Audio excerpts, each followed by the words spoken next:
Hello and welcome back to another episode of This Week in Christian History. And this week we are going to talk about scholar B.B. Warfield, who was a professor at Princeton and was very well known in a number of circles for his scholarship and certainly his dialogue and study in a host of different issues that we'll learn more about today. And we're using the episode or the time rather of what was his last class that took place in February 16th, 1921, which I think is also he passed away later that day. So this is kind of where that fits. But we're glad to have with us Dr. Paul Helseth, who is a professor of Christian thought at the University of Northwestern at St. Paul, Minnesota. How about that? That's So, good.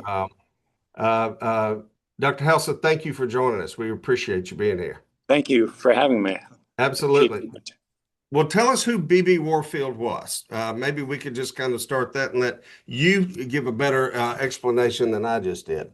Well, B.B. Warfield is a theologian who uh, was a student at Princeton Seminary. He studied under Charles Hodge. He went on to become a New Testament scholar and then an apologist and a systematic theologian. He was really a giant, kind of a Renaissance man Mm. at the end of the 19th century, beginning of the 20th century. He's known as the Lion of Princeton. He he wrote voluminously on pretty much every major topic of the theological encyclopedia. He was a brilliant man, um, and he was a committed believer. He was Orthodox. Mm. He, yeah, he. I'm trying to think of the best way to characterize him. I think that I would say that he was known to be um, passionate about theological truth. Mm. Um, he had a warm heart. So Princeton Seminary is known for Old Princeton Seminary from the time of its founding in 1812 to 1929. That's the era known as Old Princeton. They are famous for trying to unite piety and learning. Mm. So they were trying to steer a middle course, so to speak, between the Enlightenment revivalism or the evangelical revivalism of the late 18th, early 19th centuries, but also they didn't want to embrace the rationalism of the Enlightenment, and so Mm. they were trying to combine the head and the heart in a way that was ultimately faithful to the teaching of Scripture and to the history of Reformed Orthodoxy. So they stood very much in the tradition of the Reformed scholastics. And yeah, and so Warfield was really one of Old Princeton's leading thinkers. And he taught lots of students. J. Gresham Machen, who eventually left Princeton to found Westminster Seminary in Mhm. 1929, was a student of Warfield and picked up a lot of his understanding of the dangers of theological liberalism from Warfield. So, yeah, there's a ton that could be said about B.B. Warfield. He was a giant, and yeah, an apologist, a systematic theologian, a biblical scholar. He really did it all. And yeah, so those who are studying Warfield these days have a lot to think about. Well, is he seen by some who might even maybe their theology might be more moderate to liberal than his would be? Do you think that they would be able to see his scholarship alone just to say, well, I don't know if I take the same take he takes on that, but to know this is kind of how this came together in a systematic theological way, or this is what this means, or this is the other side to that argument or whatever, still Yeah. could say, hey, the guy still was had a brilliant mind. I may not Yeah. agree with everything he came up with, but there's no doubt about his scholarship being solid. Right. Oh, I think that's definitely the case. Hmm. However, I think those that would disagree with him would find themselves being challenged Ah, to come up with justification for rejecting what he was saying. He really, I have been impressed with him over the years with just the keenness and the subtlety and the forcefulness of his writings on pretty much every topic. Um, yeah, that's not to say that everyone who reads him is going to be convinced, but he's a compelling theological force, is the way I'd put mhm. it. And solidly reformed all 5 points of Calvinism, right? I mean, Yes, yes. no doubt, no backing off, no, no No, maybe, right? no, not at all. I mean, the, the I think the discussion today about Warfield and Old Princeton Hmm. is revolves not around whether they were, thoughtfully and authentically reformed. I think the debate revolves around the question: were they consistently reformed? Huh. And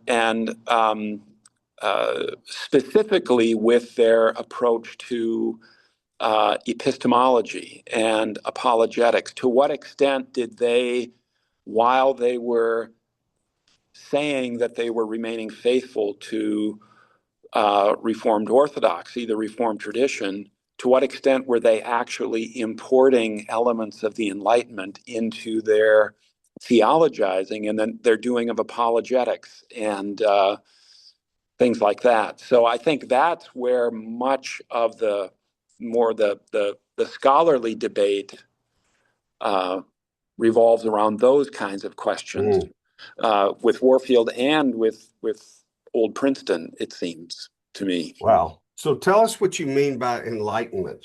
Some of us may remember back from a college class we might have had to take or something where we were thinking about, Francis Bacon figuring out how to, figure out how to make stuff work, right? Yeah. Or whatever. Yeah. That might think of it as enlightenment, but that's not exactly the same concept that you're talking about, right? Right. I'm talking about a movement beginning in the 18th century that impacted the 19th century, that revolved around basic questions of authority, basic questions about human ability.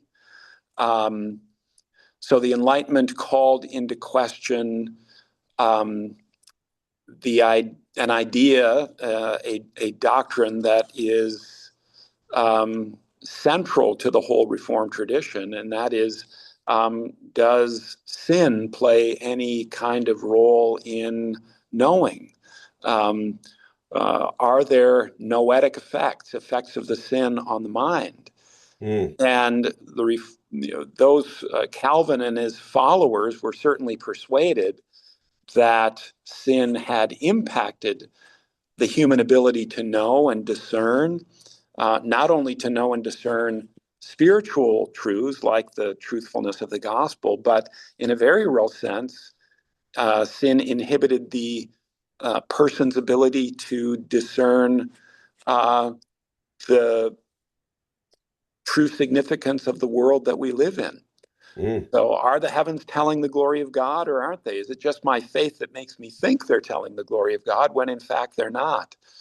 Um, so, the Enlightenment really challenged um, uh, our understanding of where authority is found and to what extent is human reason reliable for discerning truth, whether it's found in the Bible or whether it's found in the natural order or whatever. So hmm. the Princeton guys, I guess I'll put it like that since they were mainly guys, Right. they um, they are the standard assessment of Old Princeton is that they accommodated, they embraced a kind of Enlightenment optimism with Okay. respect to human rational and moral ability. And recent scholarship, the stuff that I've been doing and things that others have been writing on, is trying to push back on that narrative. So the narrative is that the old Princetonians, beginning with Witherspoon, although this Okay. is kind of fading due to a recent book by Gideon Mailer from the University of Minnesota Duluth, actually. Okay. The idea was that when Witherspoon accepted the invitation to become the president of the College of New Jersey, early Princeton, Right. he had a kind of conversion experience on his way over from Scotland to America.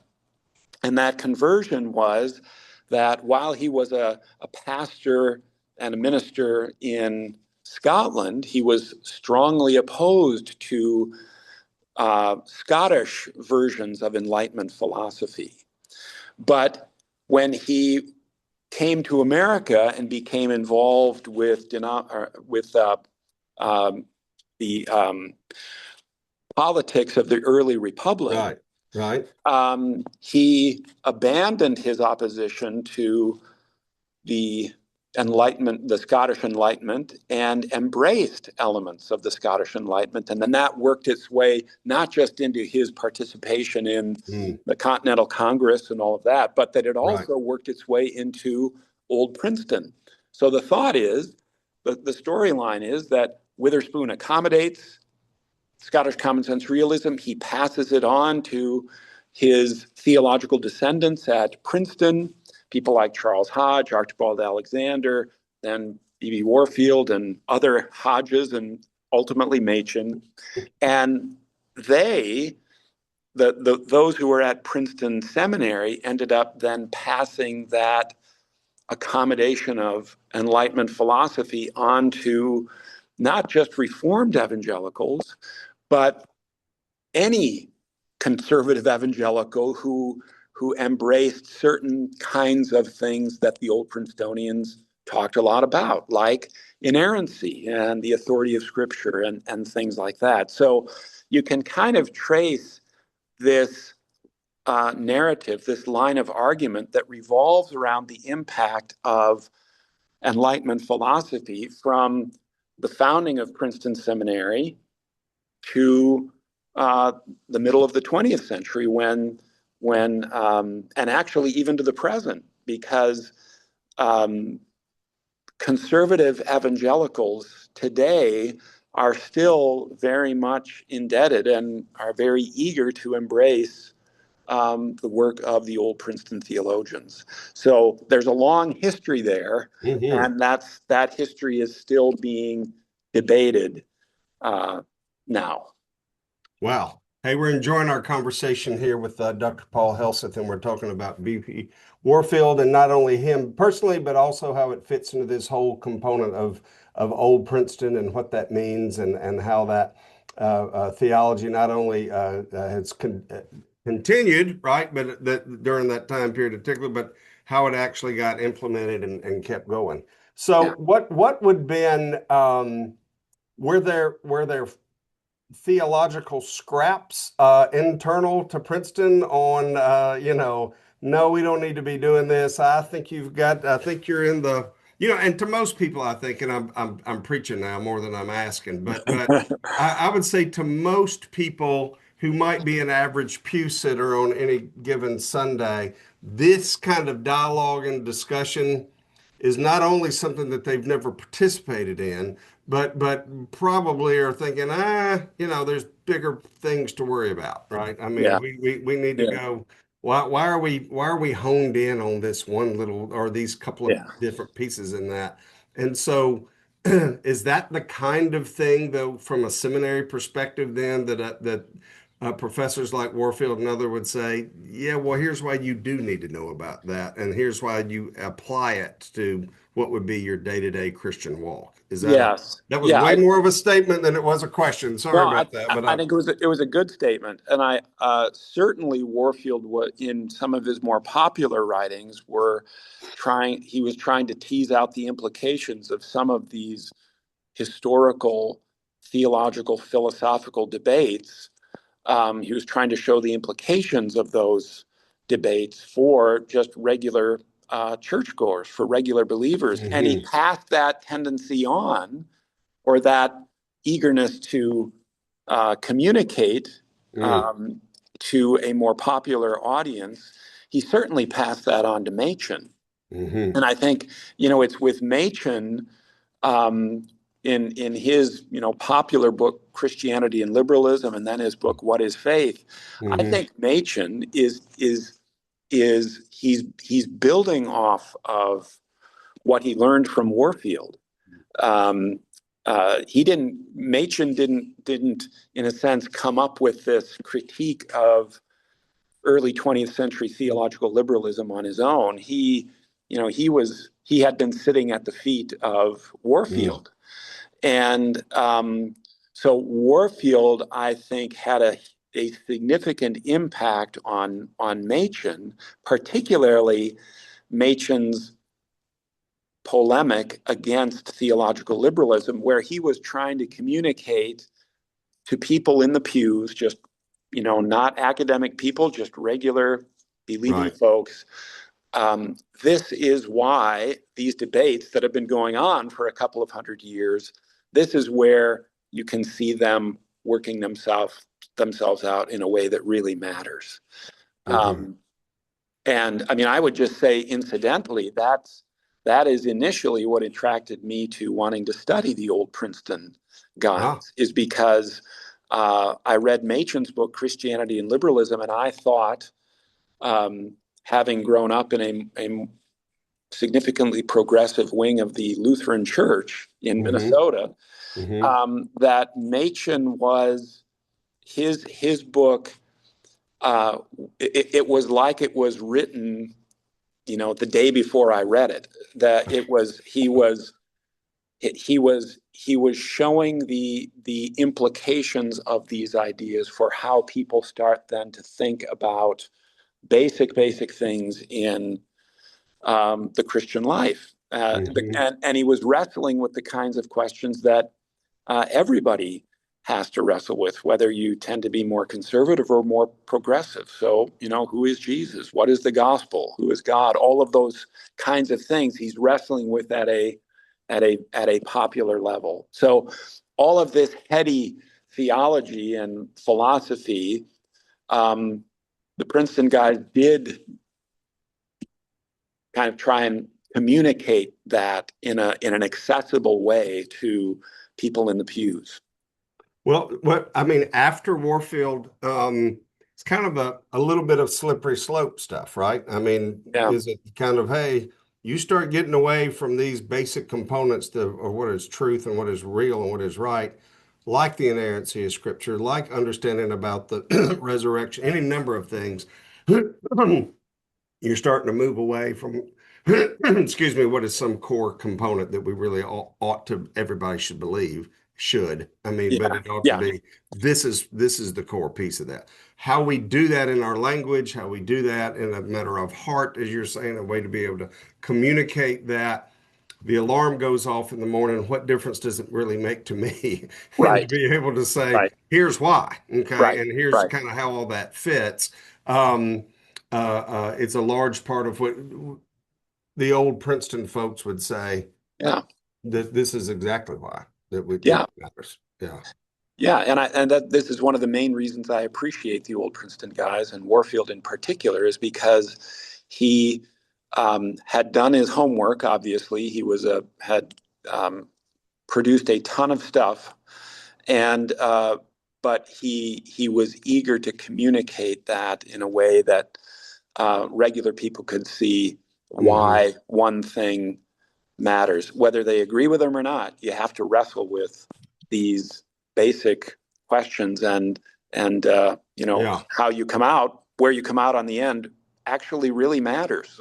So, Can't just blow it off and go, it's just a bunch of old guys talking about stuff. No, right, you got there's right, there's there now that you've heard it, okay, now you've got to figure out what are you going to do with it, right? I mean, right, exactly. once you've had a hold of it. So did Yeah. it what was kind of the differentiator between what was old Princeton and what we might call it? I mean, what do we call it now? Now Princeton? Current Princeton? I mean, what is that? Yeah, well, I think the uh, old Princeton, for most people who are thinking about uh, the Princeton tradition, would Hmm. say that 1929 is really the marker for when old Princeton ended. And in a sense, I'm pretty sure that the folks at Westminster Seminary would want to Hmm. make the case that, well, old Princeton didn't die; it just kind of changed its address. The Yeah, so I think their effort, particularly in the early days, Hmm. was to carry on the tradition of old Princeton.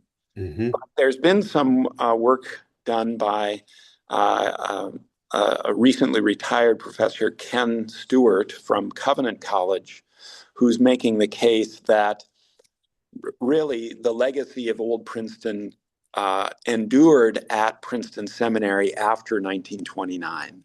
Ah, okay. Now, I haven't looked at his stuff for a while, so I don't recall off the top of my head how long it continued in his estimation. But I mean, I think that makes some sense. There was still Gerhardus Voss, for example, who stayed on at at Princeton, and so um, yeah. But generally, 1929 is the date where people say, all right, here's a definitive change. Gotcha. There's been a change in the board. The board is now taking us in a different direction. Um, so old Princeton is gone. Here's a new direction. I think that's a fairly innocuous way of putting it.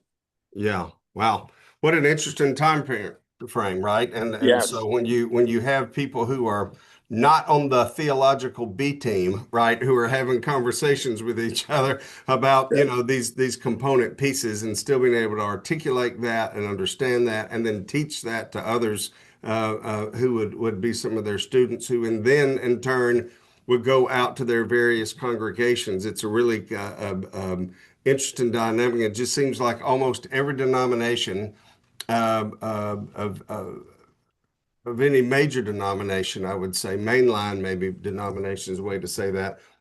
Everybody's had this conversation, has had this dialogue somewhere, somehow, all the way down the line, right? We we, Yes. we had a podcast not Yes. too long ago on the foundation of the founding of the Missouri Synod within the Lutheran Church, right? And this is Yes. all solidly on that. And Yes. I haven't strapped on yet the whole thing from the conservative resurgence to the Southern Baptist yet because I don't. It's a lot to drink, right? But I mean, Right. Right. we're not there yet. But it'll be on our radar, right? There's some things to Yes. talk about. And I think it's important for us to have the discussion and make sure that people understand this is kind of how these things came about.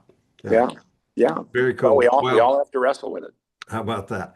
Thank you so very much for spending time with us today and letting us dig inside your head a little bit on an important figure like B.B. Warfield. So for those of you who are watching this interview as well, you'll be able to see some links in the notes here about how you would be able to connect with the things that we're doing at the center, as well as other great scholarship that's out there. So thank you so much. We really appreciate it.